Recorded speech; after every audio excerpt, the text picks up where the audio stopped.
it's more of a novelty to people to come and see this display, and we know they get a lot of enjoyment out of it.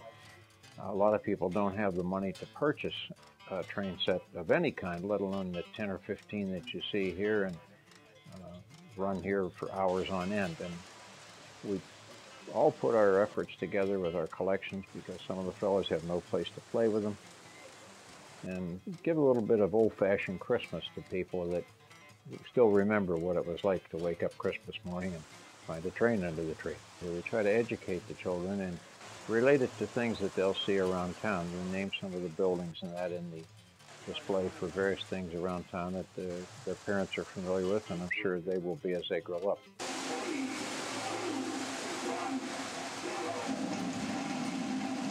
The layout itself is a semi-reproduction of the Pittsburgh-type area with your hills and bridges and the steel mills and different things. And again, we try to entertain along with amuse the kids, and hopefully their parents are able to point things out to them as they see a memory that they want to pass on to them. It's not as fancy as some of the other displays you might see at Ogle Bay or Pittsburgh, but ours is basically free. We ask for donations if you have it. If you don't, you come and have a good time anyhow, because that's what it's for, to share with those that haven't seen or don't have the means to have a train display like this. I got an interest in trains because of my uncle, who owned the steam locomotive. And when I was 5 years old, I remember him lifting me up, set me on the foot plate, putting my hands on the throttle bar. He pulled that throttle bar. I've been in love with trains ever since. I enjoy watching the kids come in. That's the thing, when you see their faces, because they remind me of myself when I was that age when I used to look at toy trains. People can like this sort of thing and like Christmas, and they'll be a part of our group. We'll be happy to have them on board.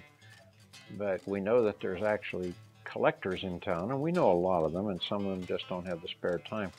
But if there are other people out there that have old trains that would like to be fixed or repaired, bring them in. We do that for a donation if we can.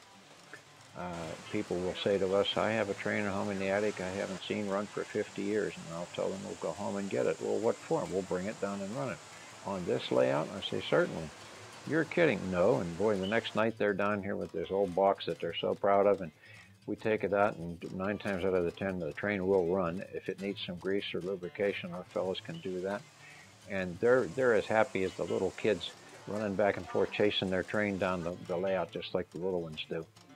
Kids, actually, mostly it's the parents that when they come in are interested more than the kids are. But just to get people interested in doing something like this, and we're doing it for worthy causes, for charities and so forth. And it's a great feeling. Great feeling, great thing to do. And we just totally enjoy it.